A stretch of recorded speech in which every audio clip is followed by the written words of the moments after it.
So they've got a volume of trauma and a volume of traumatic memories that are, what I find is that it's not so much what happened to them anymore. It actually becomes a part of their identity when it's all they've ever known. And so if we have an experience that's an isolated experience, we can be like, that thing happened to me. But when something happens to you in those formative years over and over and over again, it's like, I'm disgusting. I'm worthless. There's something wrong with me. I'm unlovable. And it becomes those Their acts of what identity. someone else is doing becomes your identity. So for these women with trauma, it actually looks like a lot of belief work around their identity and shifting their subconscious beliefs around how they actually see themselves and perceive themselves. So it's a little bit, that process is a little bit longer, but even so, it's like a matter of one session a month over a few months, not years. Yeah. So Wow. It is quite rapid. Yeah. Welcome to Conversations with Kristi. I'm Kristi McVie, a former WA police officer, specialist child interviewer and child abuse detective. For years, I worked on the front lines investigating child sexual abuse, where I saw the risks, the patterns, and most importantly, the ways that we can protect our kids. Now I'm here to share that knowledge with you. This podcast is all about real conversations, giving parents, carers, and educators the tools to keep their kids safe, both in person and online. Through survivor stories, expert insights, and practical advice, we'll navigate these tough topics together so you feel informed, confident, and empowered. Because when we know better, we can do better, and our kids deserve nothing less. Content warning. Some topics and conversations can be triggering for some listeners. Listener discretion is advised as your mental health is important. Please refer to my website and the show notes for available support services.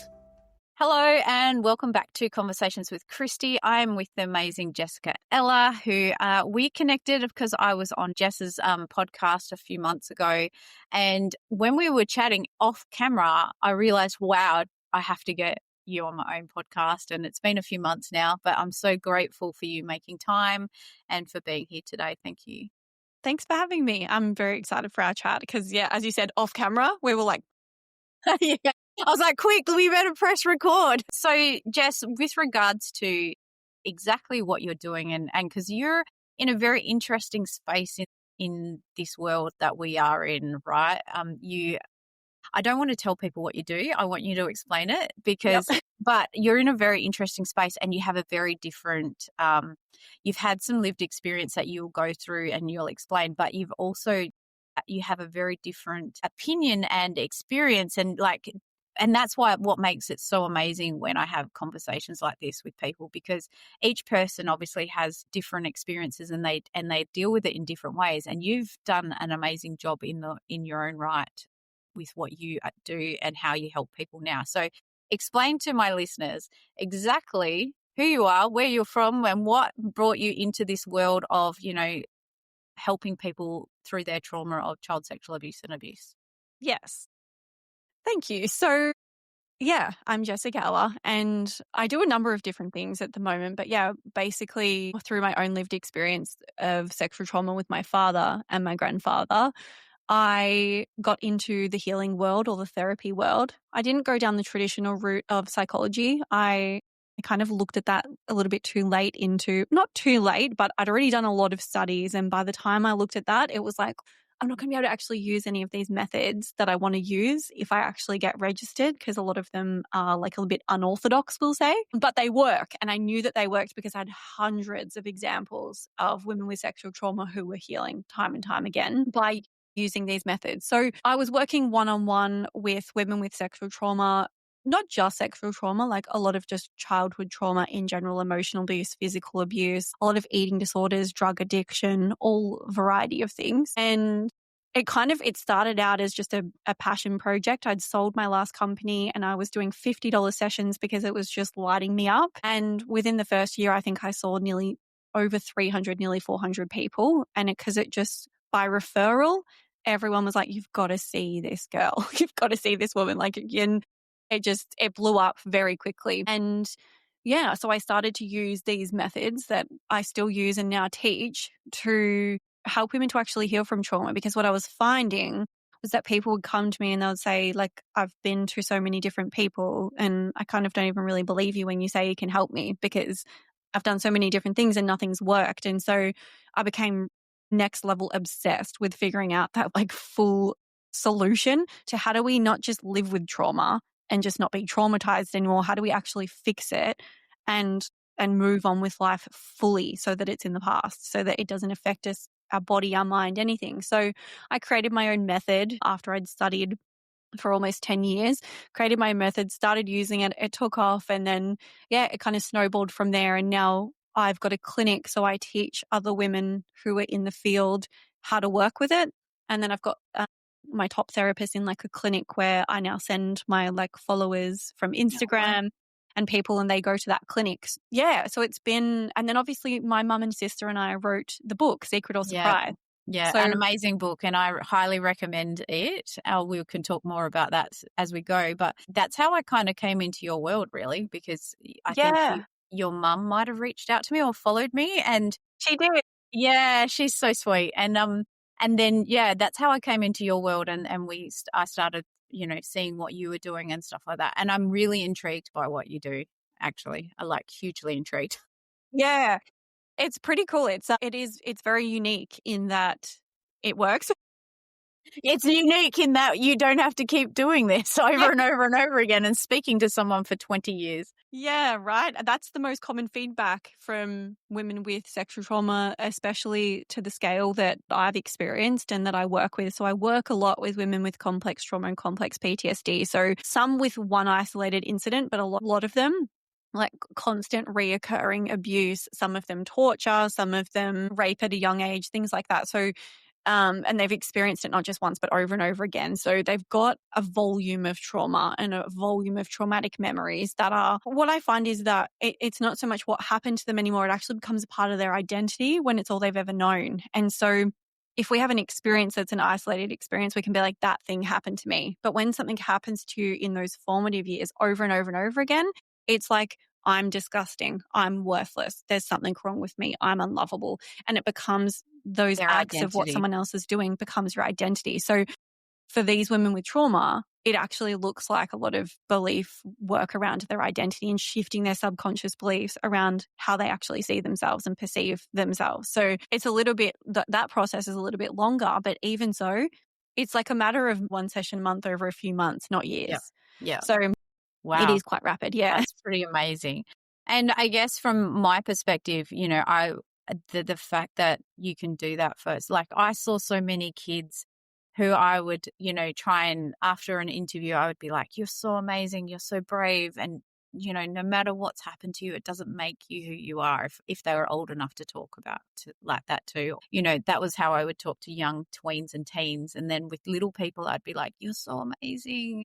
You're such a brave person. And it'd be all high fives and, so I can't wait to see how amazing you are when you grow up and stuff like that. And then that was how I was talking to kids because I didn't see them as like, unfortunately, a lot of people see someone with childhood trauma or child abuse, especially sexual abuse. They feel like, there's so much like shame, guilt, blame, disgust, how could that happen?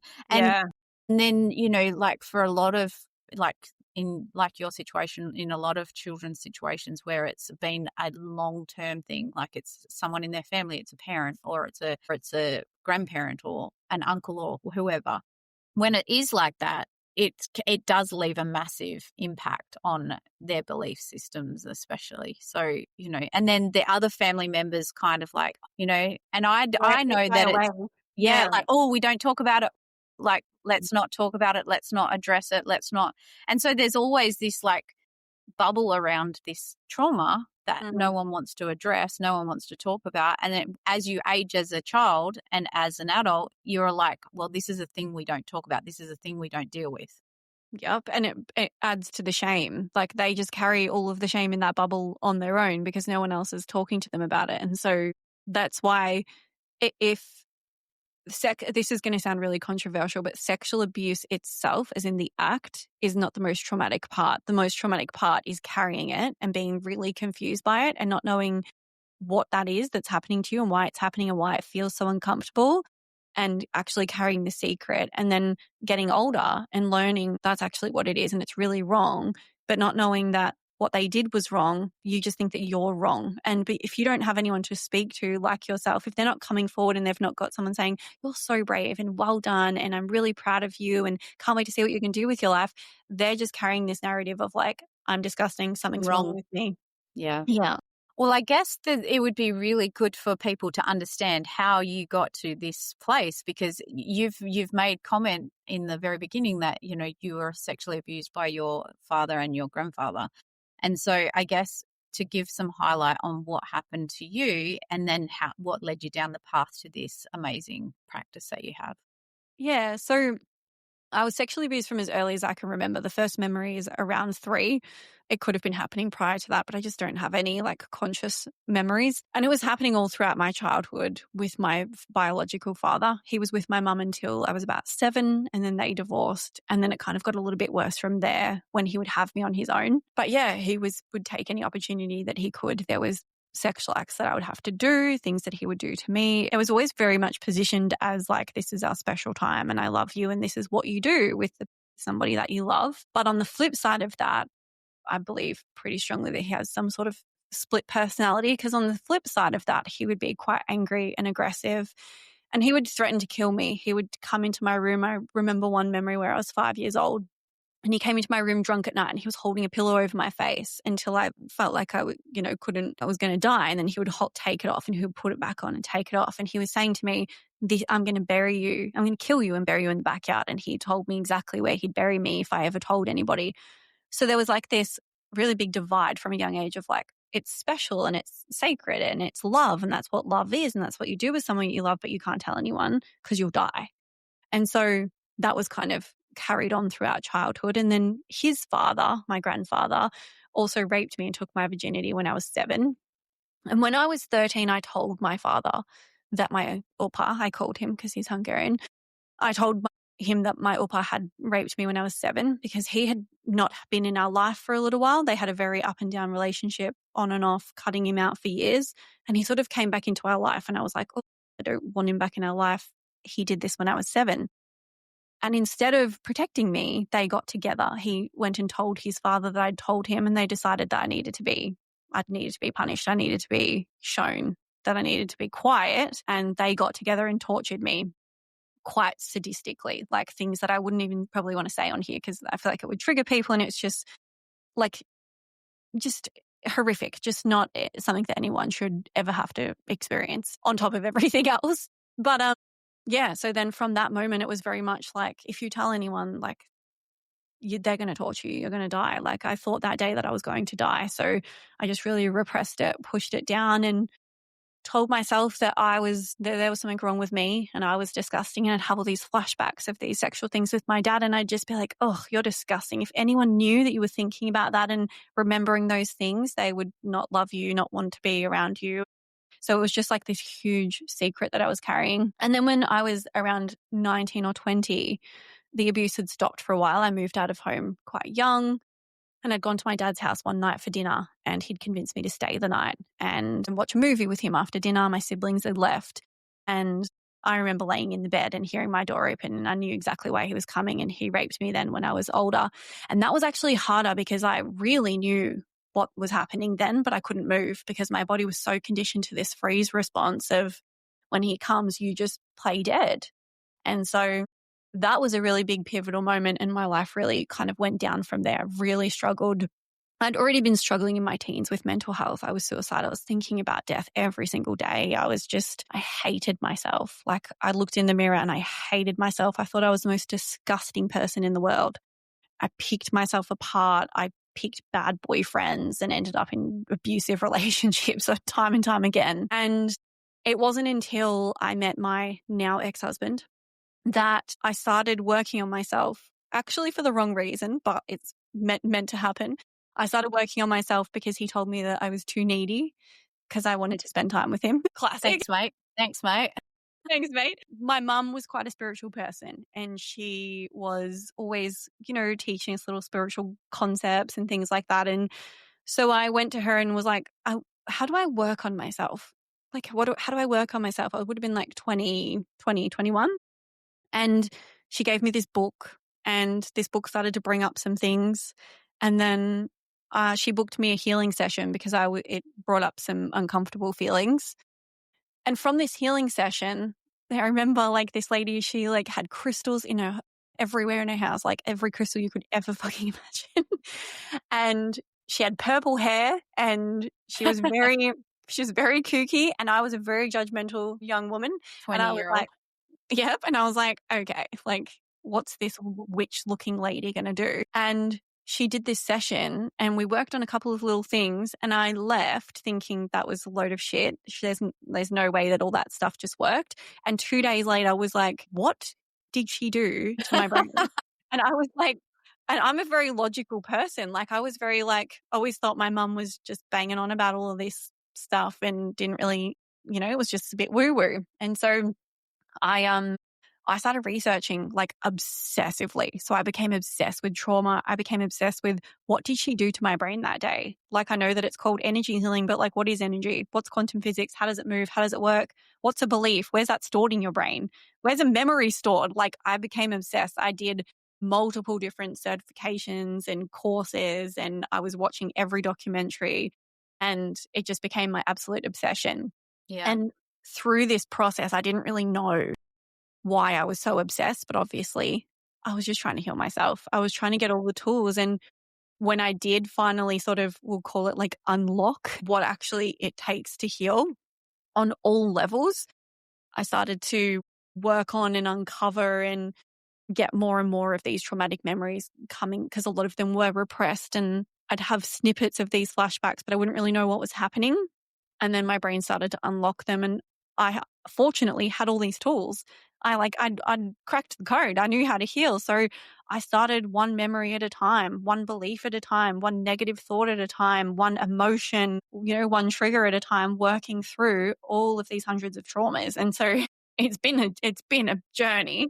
I'm not going to say it's easy when you've got a lot of trauma, but it's possible. And to the point now where I just told you all of that, and there's nothing happening. Physical response, yeah. Nothing. Like, it just doesn't even feel, it just happened. Yeah. I mean, and that takes a lot of energy and a lot of work. Like, that's not something that you did overnight. It's not something that you just click your fingers and it happens. It takes going deep and diving deep into the darks of the well, there's a whole lot of woo-woo sayings in this, the dark side of the soul and all of these other things that we've all heard when we've gone to like into any of this. But it does take a lot of energy, and it takes, like, you need to want it. You do. And I've always had that part of like, I remember when I first started healing from some of the bigger stuff, and I was reading on like Reddit chats and things like father-daughter sexual abuse, how do you heal from it? And everywhere that I read, it was like, it's not possible. You just learn how to exist with it. It'll always affect you in some way. And I just had this part of my brain that was like, absolutely not. Absolutely not having it. Not having it. I'll find a way. I will do it until I die. Like, I will find a way that we can heal from this so that it doesn't, because what happened to you then should not determine how your life is now. And I just refuse to believe that could affect you for the rest of your life, and that was, that was all you could ever then experience. I was like, no, I want it to be different.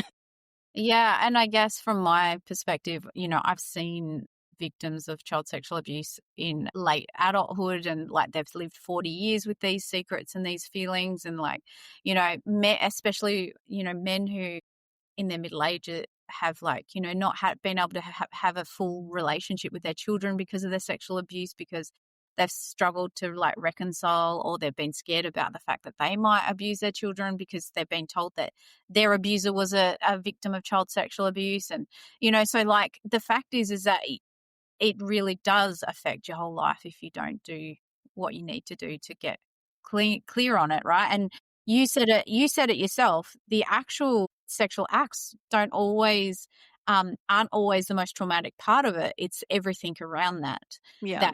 That creates this basically this horrible feelings, or beliefs, like values. You all of a sudden you're not sure who you are.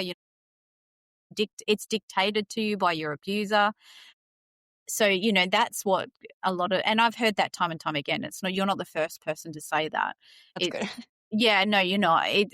And I saw that in my own interviews and in my own experiences talking to victim survivors, of the fact that, like, the actual sexual abuse was easy to deal with, and the fact that no one believed them and no one listened to them and no one gave them the support they needed in the moment that they came forward or that they disclosed. I mean, in your case, you would have been petrified to say something.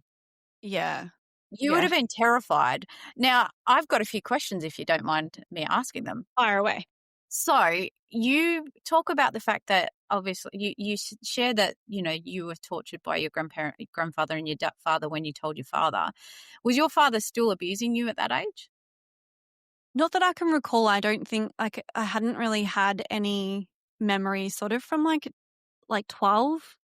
So I don't think that he was. And what's interesting with that day too, what I like really took away from that memory was that like I had ran. It was the first time in my life where I was actually able to run. I opened the door and I saw them and I had a quick stock take of what was going on in the room and I ran, and normally I would freeze. And my father chased me and I remember him saying to me like, "I'm so sorry. Like, I don't want to do this to you. I'm really sorry, but I have to do this. You've got to come back into the room," and him dragging me back in. And then at moments throughout it, him saying like, "Stop." I just remember him saying, "Stop, stop. You're going to kill her. Like, you need to stop. You're going to kill her," and being really concerned and like continually me begging to him and him being like, "I'm sorry, but I have to."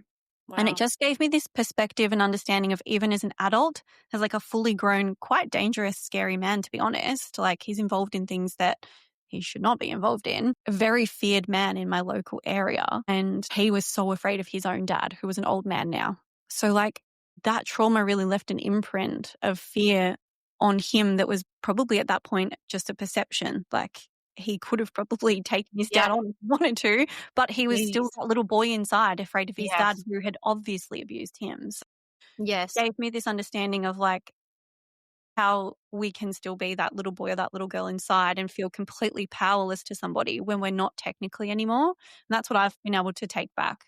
Like, I can speak and, Yeah. there is a part of me that's like, he could come for me. He could kill me and that would be unfortunate. But like, Well, you can't live your life in that space, can you? no. And I feel like actually healing through all of that made me realize that he's probably just as scared of me as I am of him, like a spider. Yeah, right. It's so interesting that you put it that way, because I think, and my experience with, offenders, child sexual abuse offenders, they are scared of their victims, because even though, they had the power in that relationship or in that situation or all those incidences, like where something's happened, they actually have a lot to fear, because their freedom and their anonymity and because I mean, they're basically wearing a mask everywhere they go. They're this person underneath that is abusing children, attracted to children, whatever it is, and then they're pretending to be something else to everyone else. So it's only going to take it's only going to take saying it to the right person, that child saying it to the right person, to take all of that away.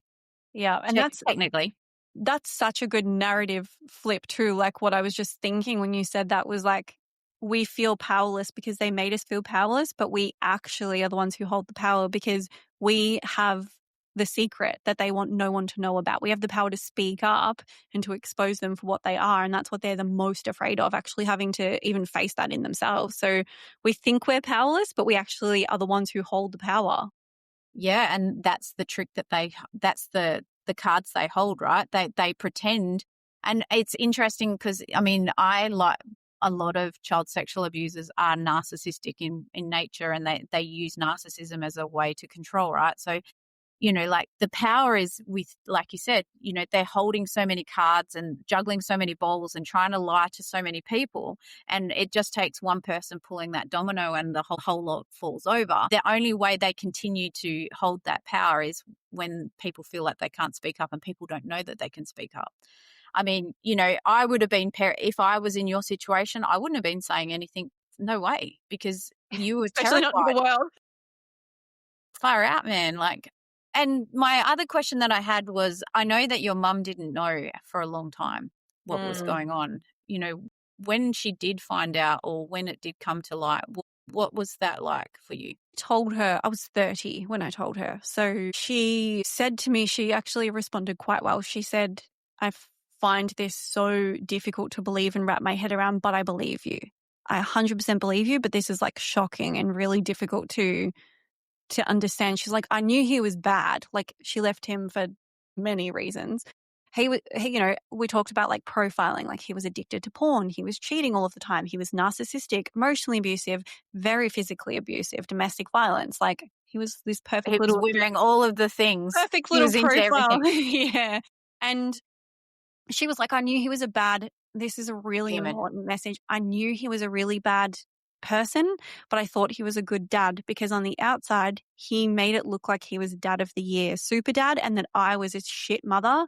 And he would say bad things to us about her. She's pathetic. She's weak. She doesn't love you. You know, all of these things to sort of pit us against her. And then from the outside world, like, my dad was a very good looking, charismatic man. He looked like, and he was then had this edge of being feared by certain people in Was the Ted community. Bundy. Yeah. Right. Like if we want to laugh about it, like, so was Ted Bundy, and that's why he was able to like lure in that. Like, they're like that, what's that insect that lures in things looking pretty and then eats them? Yes. It's like, it's hard. Like, this is brutal, but like, it's harder to, convince people and be charismatic if you are hideous. Like, Or people you are have not bad going to hygiene. people are not going to trust you. Like, there's people that people look at and go, oh, they look like a pedophile. Actually, pedophiles don't look like what you think they look like. Pedophiles Yeah. often look very different. But so she was like, she said he put out this perception of like, he was so protective of you guys, and he was really like, was defensive and always had a big say in your and things in your childhood. And he just like, placed himself as dad of the year. And so she wouldn't have expected that at all. She actually had this narrative in her mind of, he actually became so much of a more present dad, and he actually became a better dad when we got divorced. It was a good thing that we got divorced. Whereas now she was like, That was a control thing, I think. That was more about control and that keeping that narrative so that he could keep, like, so you guys wouldn't say anything.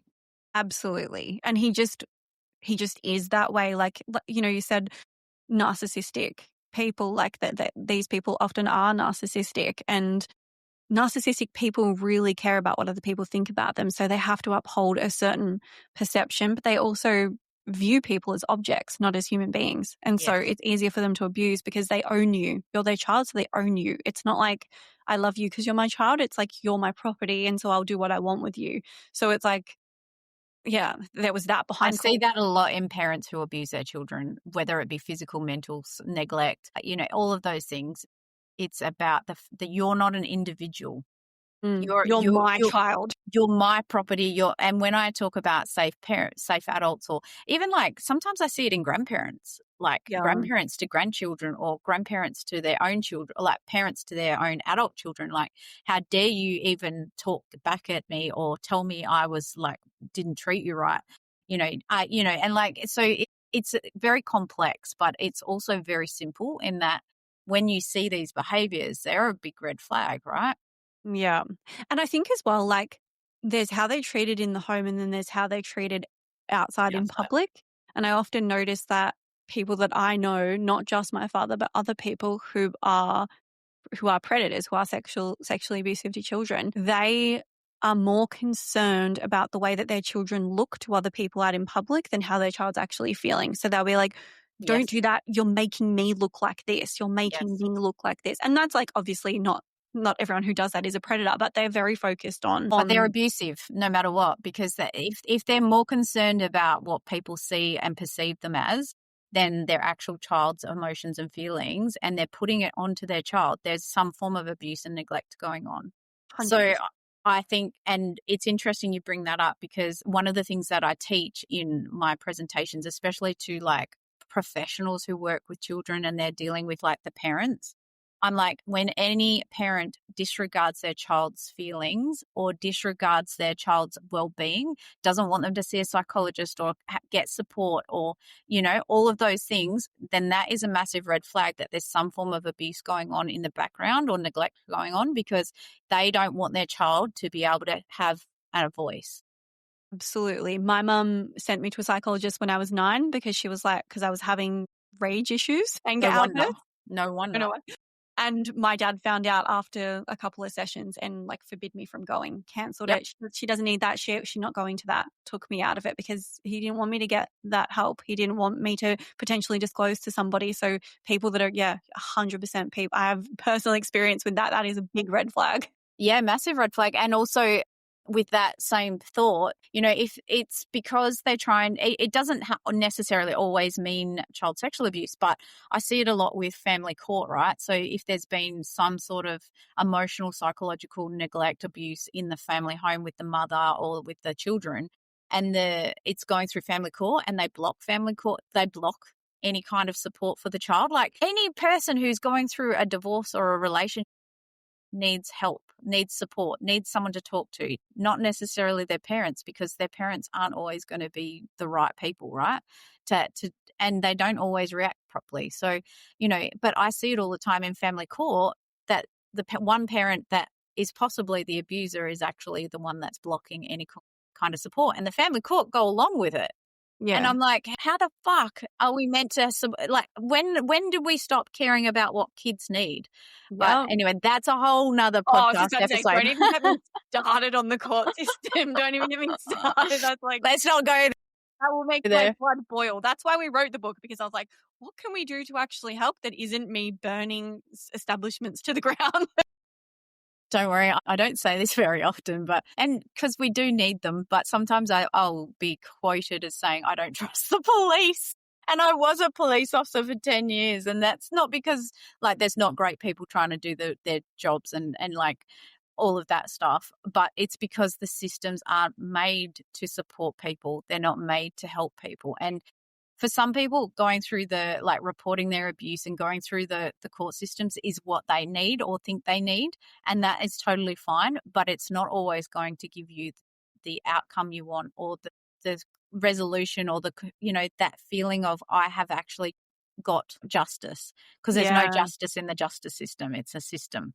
No, especially when I find especially when it's within the family, because there's as we've talked about when you came on my podcast, there's so many barriers to a child actually making that statement and testifying against a parent or a grandparent. And it just, the whole case just relies on a system that doesn't really work for family. Intrafamilial, yeah.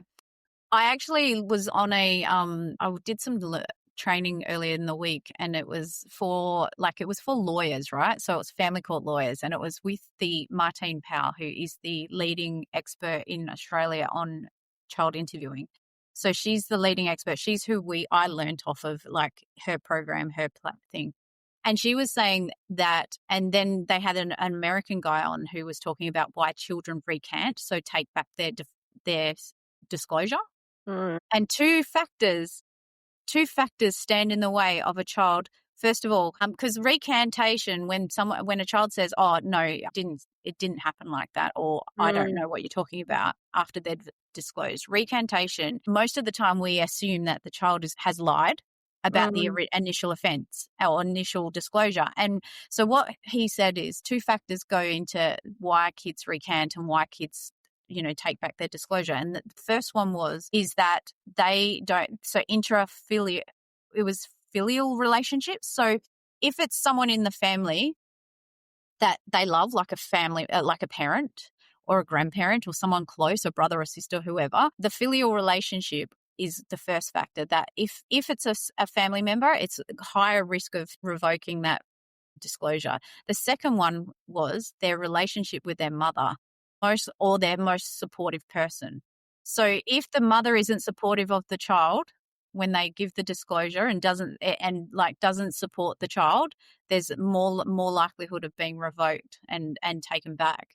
So, if it's a parent's, and a lot of cases, especially with parents being the perpetrator, so like a father or a stepfather, for instance, then it's going to have a higher risk of, and the mother's not supportive of the child, they've got a more higher risk of actually and mothers can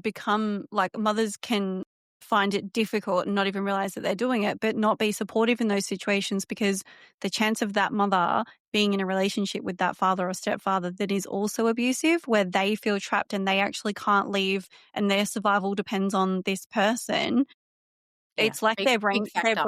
their brain can't comprehend that could be true, because then they'd have to do something like leave that person, and then that could, like, so the I've seen that a lot. brain just shuts out that information, and they're not meaning to be not supportive, but it comes out that way. But yeah, definitely, like, the parental abuse, like, people say to me, what do you wish someone had have said to you back then? And, like, we wrote the book from the perspective of, I was like, okay, here's everything I would have needed to know. Like, all my objections would have been like, what's going to happen to him? But I love him. And, but everyone's like, what could someone say to you for you to come forward? And it's like, nothing. I loved him and I didn't want him to go to jail. I know. And I've heard that time and time And again. I was terrified of him. So that's that, again, like you would know from reading our book. That's why it's so specific in that book of, like, sometimes the person abusing you is someone that you love and trust, and it might be someone in your family, and it can be so confusing when somebody that you love is also the person that's hurting you. But telling isn't about getting them into trouble, it's about keeping you safe. And those lines were like, it gives me goosebumps still when I think about it, because those lines, I was like, that's what they need to know. That's what they need to know when it comes to the family abuse. Like, and that's the only thing that could have maybe made me go, ooh, okay, hold on a minute. Yeah. And also, I think some of the messaging that we need to make sure that we share with kids or with family members or friends or whoever, like, what happens to you is not your fault, because you're not choosing for this to happen. However, I know, like you've shared with me, there was times when you were petrified of your dad. And so, you were trying to make him feel better, but that was also how you were groomed as a child. Like, Yes. the difference is that just because a child goes along with the abuse or, technically allows it, for want of a better way, doesn't mean that they're children. Yeah. There's never like, it pisses me off to the nth degree. When it's a child, the adult should always be the one who's protecting the child. The adult should always be the one who doesn't do the thing that harms the child. Absolutely. There's a choice. There's a choice to do it and not do it. And so, but yeah, like, I know that, talking to victims when I was still interviewing kids, and, there was victims that I talked to who, were like, it was the only way to make my dad stop yelling, or it was the only way I knew that it made him happy. And here's the thing about kids, and you'll probably be able to, like, reiterate this. Kids just want their families to love them and to be safe, and they don't want that. They will protect their parent, or they'll protect their siblings, or they'll protect whoever they need to protect. And if that means putting themselves, their bodies and their lives in front of the other person, then they will. And it's not even a want, it's like a need. It's like, we require this person for survival. Like, they're our caregiver. We need them to survive. They look after us. They meet all of our, like, human needs for, shelter and food and water and everything. I'm not going to go against this person, because then I'm going to risk my life and my actual survival. Even if they're not threatening it, there's this unconscious knowing of, like, I need this person to survive. They're my whole world. And so I'm going to protect them at all costs. And I think that's where, when I read the book to my boys, I say to them, what do you think would happen to somebody who does that? And they're like, they'll go to jail. I'm like, yeah, they would. But also, like, the person, like, you can choose what you want to happen to them. You can choose what you want to happen to them. And if you don't want to make a statement, you don't have to make a statement. You can just stop seeing that person, or you can, and I described to them different scenarios of what could happen if that was to happen, because I know that for me, I knew very early that my dad would go to jail. So it was like, I'm not going to lose my dad. So I'm not going to tell. But if someone had said to me, oh yeah, did you know that pedophiles, actually, there's like a help program and they go away and they get better? And, like, if someone had said that to me, I would have been like, that could be a good option. Yeah. So you've got to think about, like, what their fear is. But yeah, it's definitely, and not every child wants to, like, been on social saying this. Not every victim wanted as a child. Sometimes, as an adult, you go through adult and you start thinking from an adult perspective. But as a child, most children just want it to stop. they don't want that person cut out of their life. They're afraid of losing them. So, Yeah. but they want, yeah. It's hard to, you've probably done the work, and we'll go on to what you do now, and how you how you program and how you help people. But I guess from the perspective of like the child mind is that they just want them to get help or just want them to stop. They just want to be their loving parent, because all most people want is love, right? Yeah.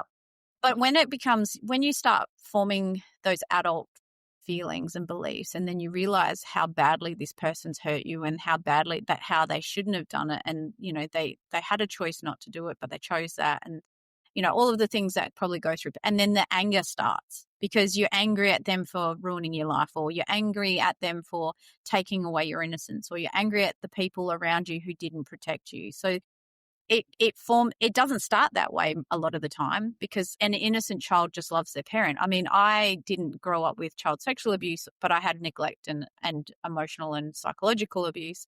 And I just loved my parents and I just wanted them to love me. And I think, so I can kind of relate, but obviously not. And I just remember thinking at 15 and 14 when I was like, again, like all of this emotional stuff, it does play on you when you're told that you're not, you're a bitch and you're selfish and you're this and you're that and you're called names all the time. You as a child take on that and you believe that because no one's telling you that you're amazing. And so, like I just remember, not wanting to be there anymore and wanting it to end as a teenager. And then it just gets to the point where you like think, well, what's the point of me being here? Like no one wants me. Or it's easier not to be here. And I mean, like you, I had this knowing inside of me that it wasn't going to be who I was. I was better. There was more. I just kept thinking there was more.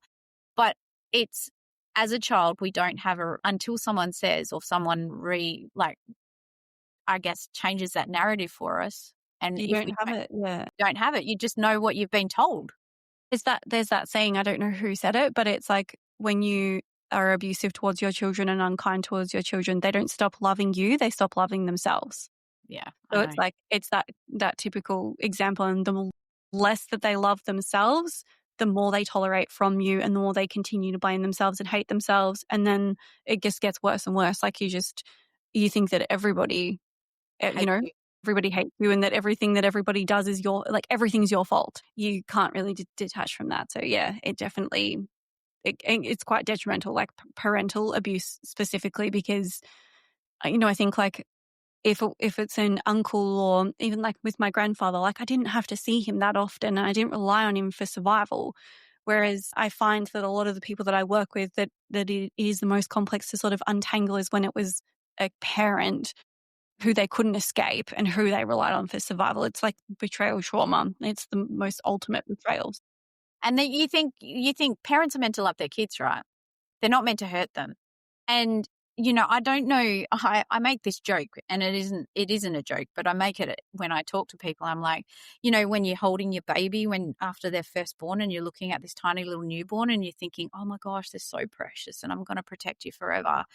And then we don't think, oh, I'm going to fuck you right up. Like, I'm just going to do everything to fuck your life up. We forget that new little newborn that we promised we would protect is who we need to keep protecting every day until they don't need us anymore. Yeah, it's when they start to get a bit older and then they trigger us and they're starting to mirror our own behaviors back to us because they're speaking the way that we speak. And like, then we get triggered by our own shadows and the shit we haven't dealt with. And then we're like, and then. Yeah, I know. Tell me about it. I'm going straight through this right now with my poor teenager who's dealing with me and I'm dealing with her. But yeah, so I guess where did you get to where you started at 2021, like trying to go through your trauma and trying to heal, but you didn't start on that path, but that's where it led you. I guess from here, I mean, I guess for a lot of parents or people listening, they might go, how did you not report them? And you haven't reported. You've healed yourself and got on with your life and left it. Well, I did. Oh, okay. I actually went through like a justice vengeance phase of a lot of anger. And yeah, I got together because I wasn't the only one. Once I came forward, my brother came forward. My sister's pretty sure it would have happened to her too. She's just very got chronic dissociation. And then actually one of my cousins came forward. She heard me speak on a podcast and she messaged me and said that my dad had raped her when she was 9. And that's like who's come forward so far. But yeah, I can't remember where I was going with that. My brain just. You went on the anger vengeance, and you were like, "Yes, I will." So then I went to so I spent days making statements, and the police actually, like, they took my brother's statements, my cousins, and they were going to take the case on. So they said, like, we believe you. We'll take on the case, even though it was a historic case. So historic cases are far more complex, as you would know, and hard to get a conviction for, because it's like he said, she said. There's no like physical evidence. It didn't happen right now. Yeah, and so so I went down that path, and it was probably like 9 months of them investigating. And right before he was about to be arrested, my detective changed over. So I lost the detective that I had, and I got a new detective. And the new detective was very much like, are you sure you want to do this? You live quite close to him. He's a pretty scary guy. And the other detective had said to me, I remember him specifically saying, there's pedophiles that are just like creepy dudes that are stupid and do the wrong thing. And then there's this other type of person, and your dad is that other type of person. He is bad to the bone. And he was like, he came and checked on me at my house one day when I didn't answer my phone. Like, he was very caring, and he was very concerned for me, which was very nice.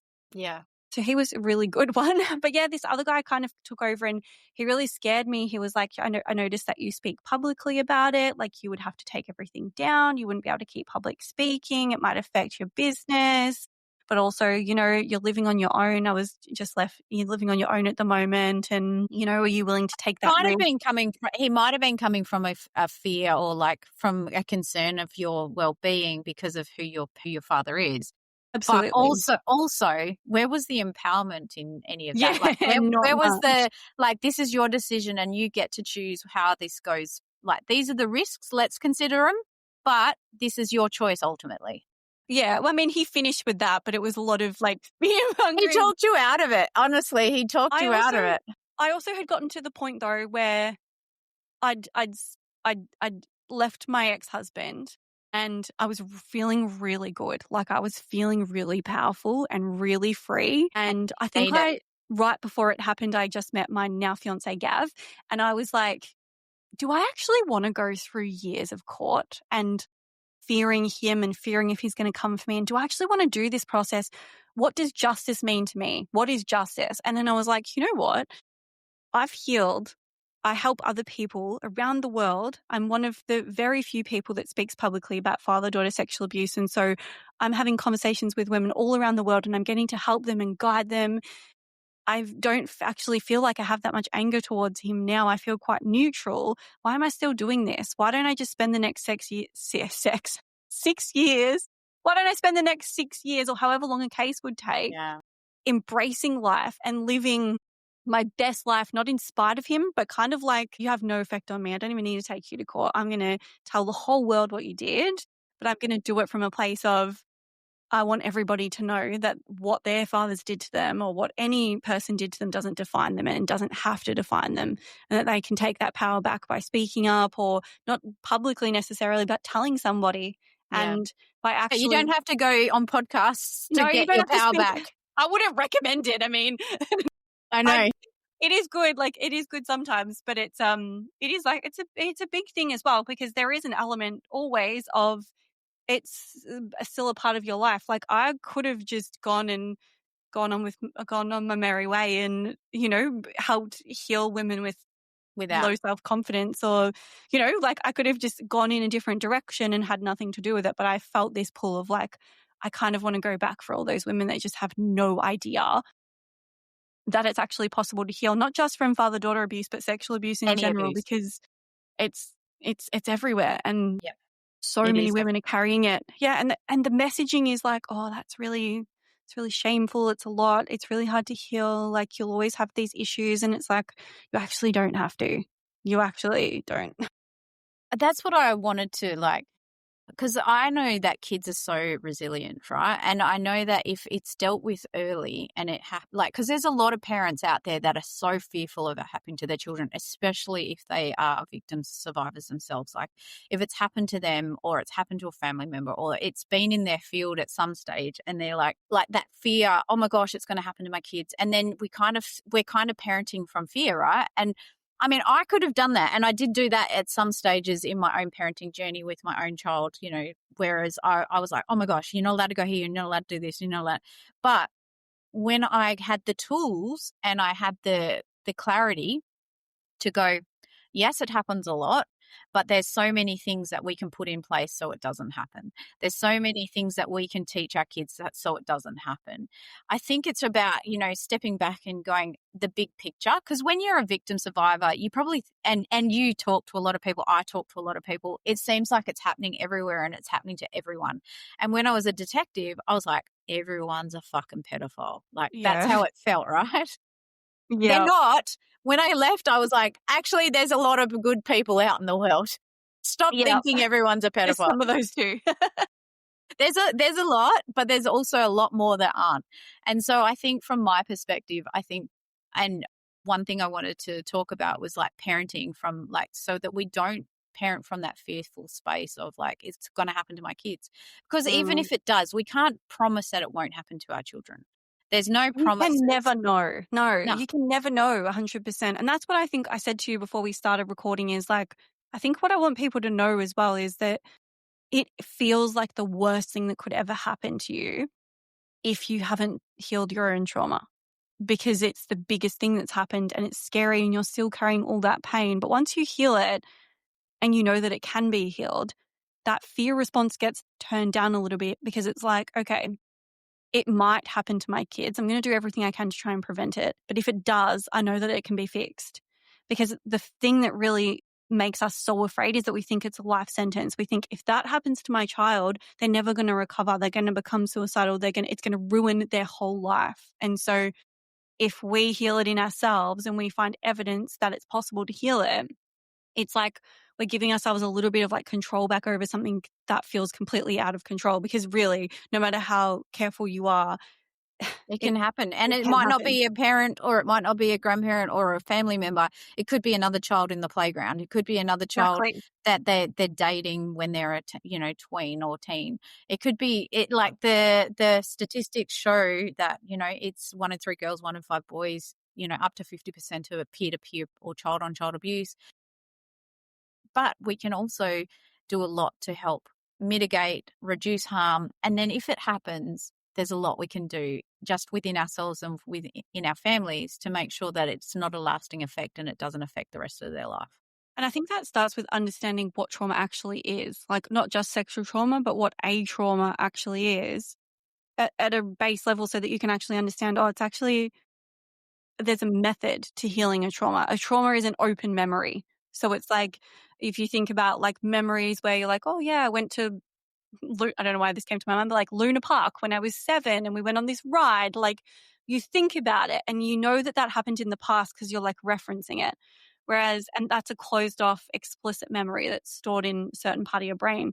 Whereas trauma is, I like to call it like an open memory. So when it's activated, when you're triggered into remembering that moment, sometimes you don't even have to consciously remember the moment either. It might just be that you're feeling a certain way and you don't know why.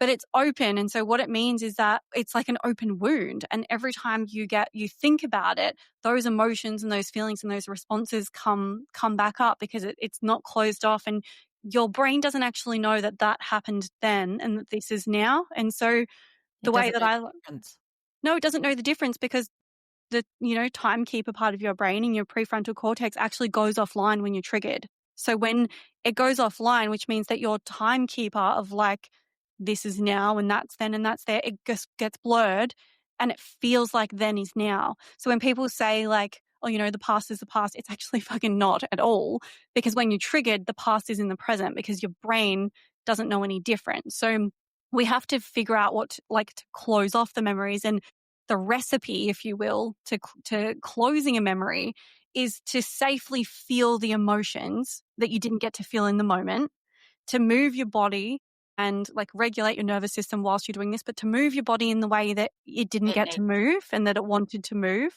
to say the things that you wanted to say, to do the things that you wanted to do, and to give that child what they needed in the moment, whether that was safety, love, protection, whatever it is. So it's a combination of doing all of those things whilst in a theta brainwave, which is like the liken to a hypnotic brainwave, doing all of that whilst in a theta brainwave. So saying the words you need to say, moving the body the way that needs to go. You do all of that together and you take the child, you come in as your adult self and you take that child out of that moment or out of that memory and you take them to a safe place and you say to them all the beautiful things that you say to children that come to you, and you say, you're protected now and I'm here for you and I love you and I'm going to look after you and you're all the things. 2 days later, 2 days to 2 weeks later, they can think about that memory and they have no reaction to it. And you don't have to work on each memory multiple times, just once per memory if you do it right. The And right so recipe. the right recipe, and then it's explicit. It's moved from implicit, meaning that it's in your body and it's in a like sensory reaction, to explicit. And the definition there is like an implicit memory is the day you learned to ride an explicit memory is the day you learned to ride a bike. An implicit memory is the memory in your body that allows you to jump on a bike today and ride it without thinking. Trauma is implicit, which means that often we don't have this like visual of what the trauma was. Like, we're not having flashbacks all the time, but we hear a certain word or go to a certain place and our body reacts as if we're back in that moment. Once you do that and you fix that memory and you store it away as explicit, you can go to a place that used to trigger you and you're like, oh, this is where that thing happened. And you can still There's no recall physical response. No physical response. And actually what's really interesting is a lot of the time people will feel when they revisit it, they will feel the way that they felt that we implanted in the session. So if they felt protected and safe and loved, they'll feel those feelings when they recall it. So it's really powerful. And it's massively powerful. This is why I'm saying, like, it's, if you've got 1 or 2 big traumas that have happened, it's very rapid. You do one session on those 2 memories and your life is turned upside down. But if you've got hundreds of memories and the It's abuse gonna was take constant time. and ongoing, it's just going to take time to work through them. But the method is the same. I mean, there's lots of other methods that we use, but really that's the key components there. So what I always think about is what makes the memory stay open.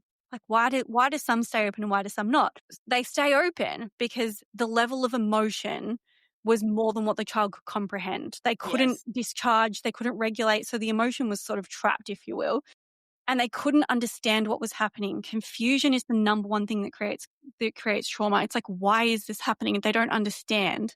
And they create a narrative in that moment about what they think at their age with their level of awareness is happening. And normally that's quite a wrong decision that they've made. Like, it's about them. They make it about themselves because children are completely egocentric. Yeah, they're designed that way. And so this confusion is what really stores it as a trauma. So what I always think about is, in order to avoid trauma, if my children go through something that I'm aware of that I think might be traumatic, I'm always over-explaining so that they're never confused and that they've got the narrative that I want them to have, the positive narrative, not the negative one. So it doesn't leave it open. So it doesn't leave it open, and allowing them, if they have an experience where they've got big emotions, to feel those emotions, and also for me to make them to feel safe and loved, and reminding them, you're loved, I love you no matter what, you're safe with me, you're always safe, you're always protected. Safety, love, protection, and busting that confusion. Now, all of a sudden, if your child comes to you and tells you that something's happened, you've got this recipe for how to sort of help them to move through that, because you know that that's what causes trauma. So for me, I always say to mums, like, you can't over-explain anything if you think your kid's going through a traumatic situation. Talk to them about it and explain and make sure that they understand. And if they look confused, like, oh, I don't know what you just told me, have a deeper conversation. Don't just leave them confused about anything. Yeah, ask them questions like, what part are you struggling? Like, is there anything you're struggling with? What part would you like me to try and explain differently? I think also one thing that I've realized, because I've had a lot of questions recently about my child doesn't want to engage in body safety conversations with me, and then they're struggling. I'm struggling to get them to sit down and talk to me, and I'm like, okay, well, how does your child learn? They're like, what do you mean? And I'm like, well, are they a chatty Cathy? Like, do they like to have a chat? Well, if they're a chatty Cathy, they're probably an auditory learner. If they're a child that likes to, like, is hands-on, like they are really hands-on kids that want to do everything with their hands, and they're kinesthetic learning. So they, use dolls and toys to help them learn. or kick a ball or do something whilst you're having that conversation, because whilst they're moving, they're learning. And then the other one is if they're a visual learner, use books, read a book to them, because they need to see it like they need to visually see what you're trying to talk to them about. So Yeah. I think with that, it's so important. So teach how you learn, how they learn. Yeah.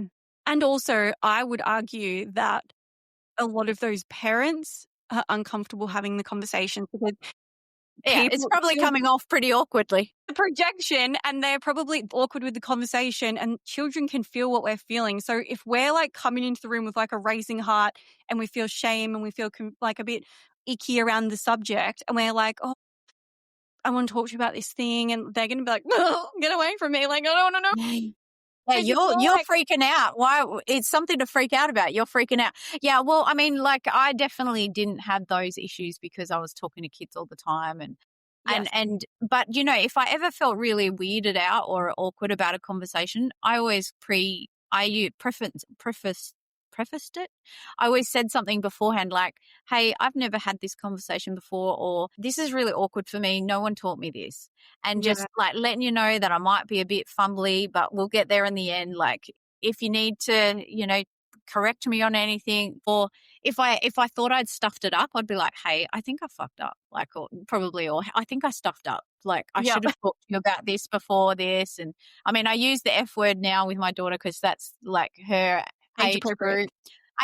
But when she was little, it would be like, hey, I think mummy mucked up. Like she should have said this and told you this before this happened. And let's work it out together. Is there anything that's worrying you? And I think that's the truth. Like you're right. If we're awkward and we're giving off those energy that we don't really know what to say and like who knows what to say? It's not a manual. We haven't got a manual. I mean, it's getting you saying what you feel comfortable saying too, so that it's delivered in a comfortable way. Like we say on the website, and like when people purchase the book, like read it a couple of times yourself, so that when it gets to a bit of uncomfortable parts, you kind of just read it like the rest of the book, not uncomfortable. And I had to do the same thing because my son's 9, nearly 10, and I bought a book about like the secret boys business, and I opened it, and to be honest, I was like, my dear Lord, I was like, so many dicks in here, and so many like transition of what the penis is going to look like, and like just cool is it we got books like that. Yeah, it's so cool we've got books like that, but I had to like really like get comfortable with the pages so that I was able to. And now like he's so awkward and he doesn't want to read it, but I can bet you any money if it's in his room he'll be looking at it later when you're not around. Yeah, he told me, he was like, I looked at it, Mum, it's got so many dicks in it. That's where I got it from. But yeah, but like I was like, yeah, and you've got one too. Like that's normal. Yeah, that's what's going to happen to it. Like it's that's just how it goes. Normal. And even sex conversations. Even my son the other day came home and said, Mum, I've got a boyfriend. And I was like, cute, who? And he's like, is that what you say if I say I've got a boyfriend? I'm like, of course. Like, what else am I meant to say? What else? I think that's great. Who's your boyfriend? And I'm like, I love that for you. Like, and then he's like, would you still love me if I was gay? Would you still love me if I went to jail? Would you still love me if he starts questioning me? And he's trying to work out how much it's going to take for you to let him, like, drop him like it's hot. Yeah. But also, like, I've got comfortable with so many difficult conversations and read the book before I pitched it. And, you know, I knew that I was going to laugh at certain points of that book. So I had to get comfortable with it before so that I could just be like, yeah, at it.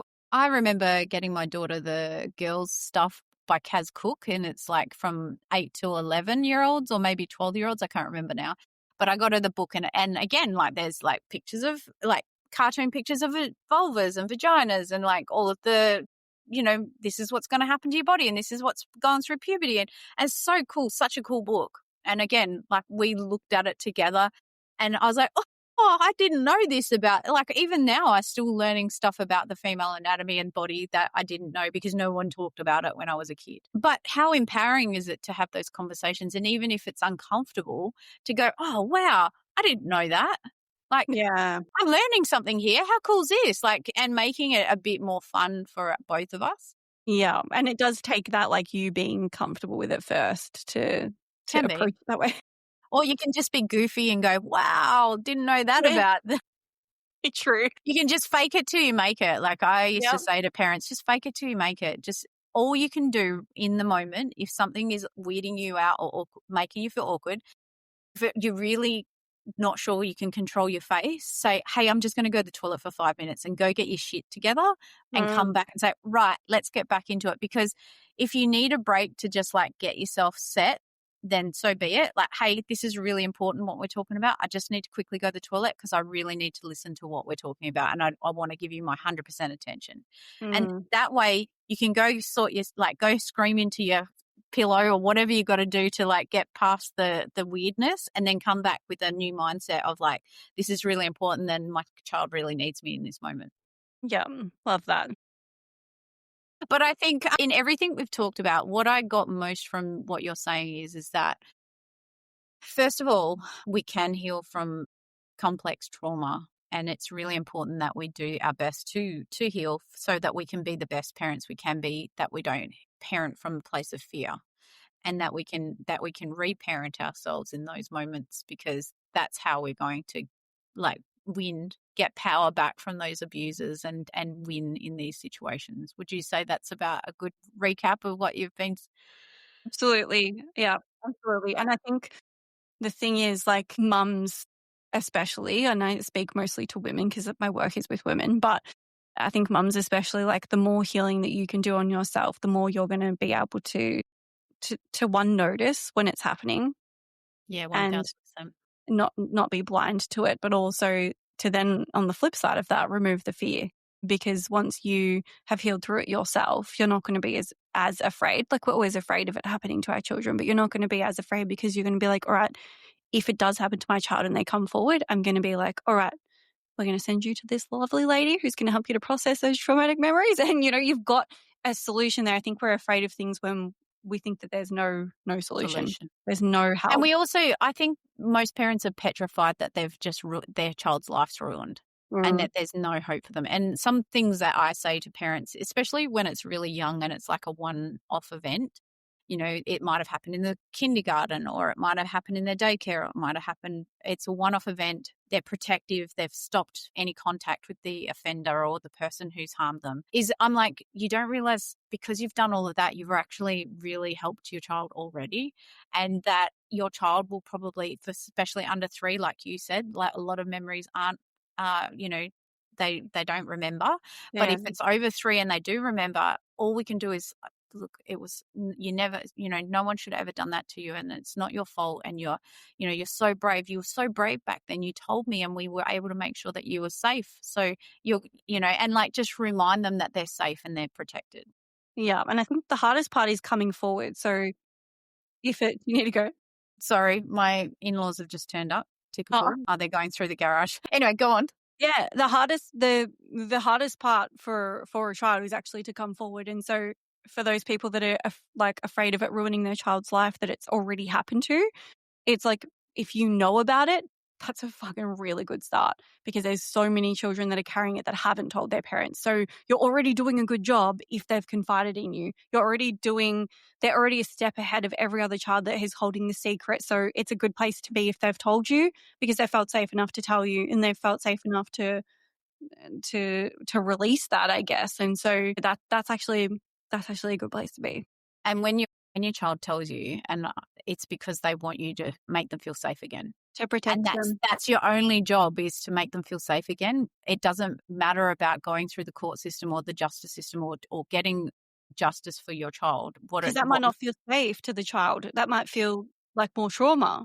Yeah. And I'm not saying don't, but be led by the child and be led by the system. And I mean, unfortunately with little kids, if a child discloses and you're a mandatory reporter, you've got a mandatory report, all of the things.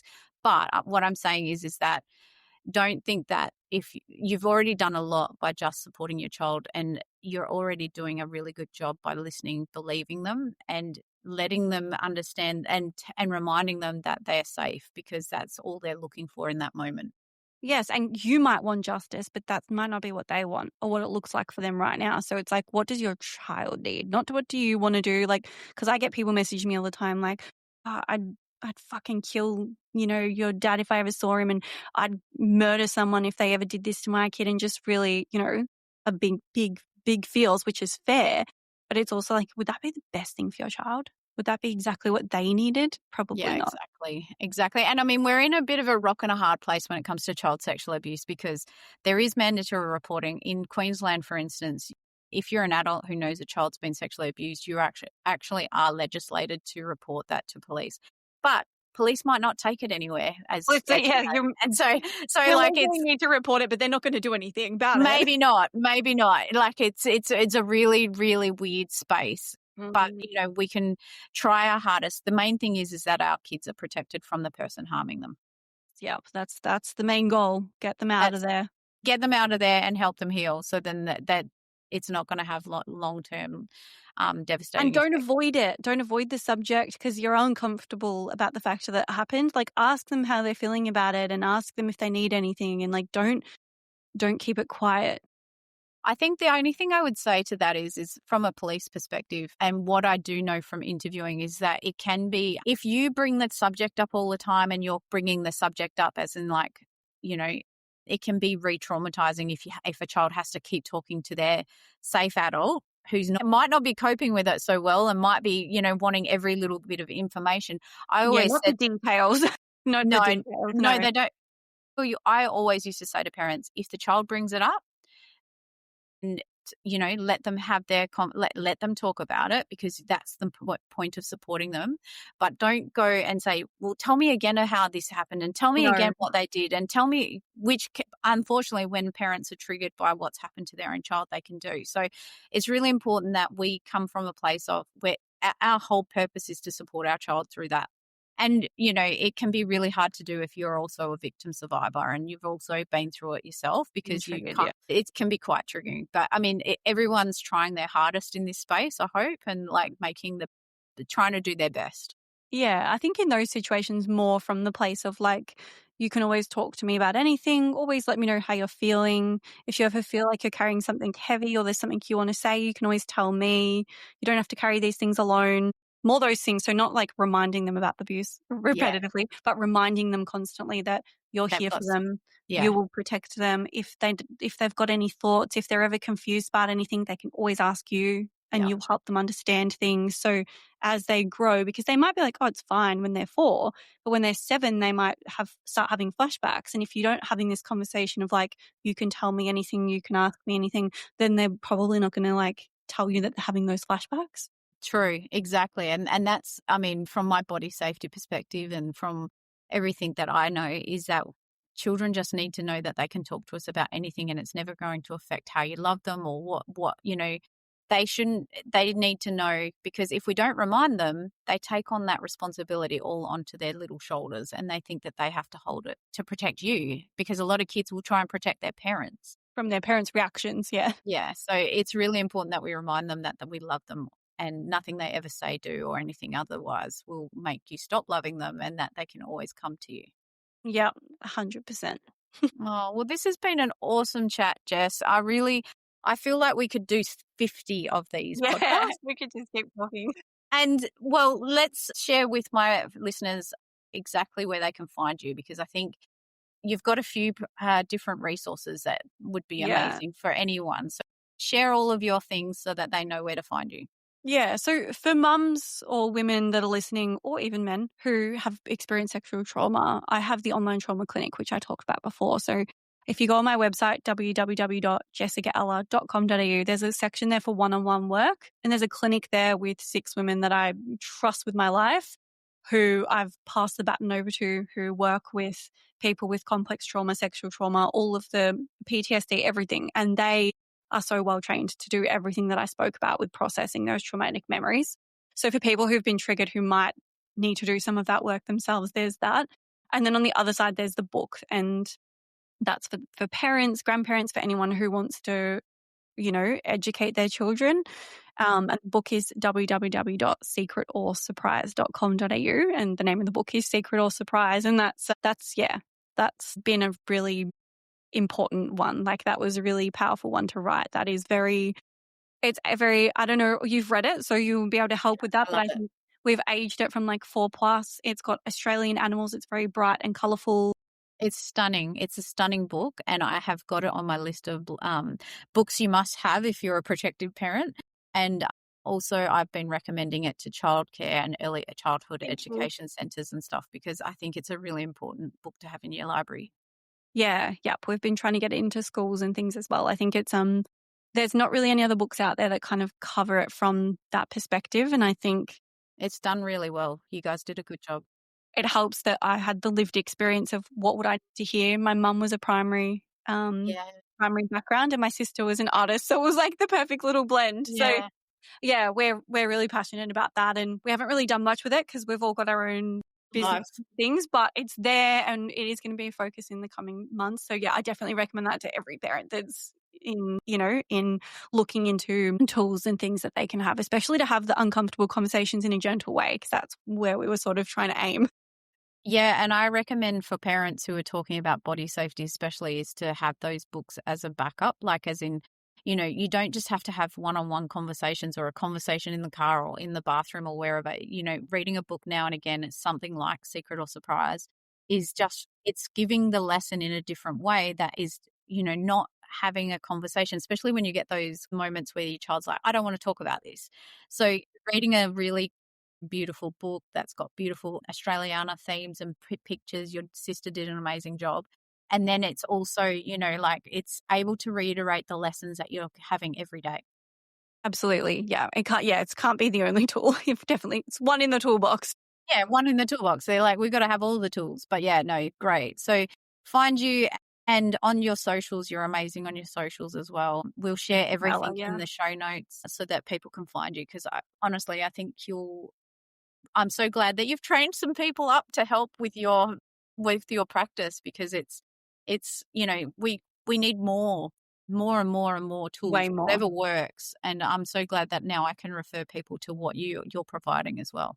Yeah. Thank you. Thank you so much for having me. It was a great chat. I loved it. Yeah, I loved it too. Thank you. Thank you. Thank you for listening to this episode. Education empowers children, strengthens parents, and most importantly, prevents abuse. That's why I do this work, and that's why you're here. So truly, thank you. If you'd like more support or resources, follow me on social media under Kristi McVie or Cape-AU, where you'll find all the links in the show notes. You can also grab a copy of my book, Operation KidSafe, A Detective's Guide to Child Abuse Prevention, at www.cape, where you'll find further resources and self-paced courses to help you in this journey of protecting your kids. If you found this episode valuable, please take a moment to leave a review or share it with someone important. Your support helps more parents and caregivers discover this important information and take action to keep kids safe. Check the show notes for extra links and support. And most importantly, thank you for showing up and taking action to protect your kids. See you next time.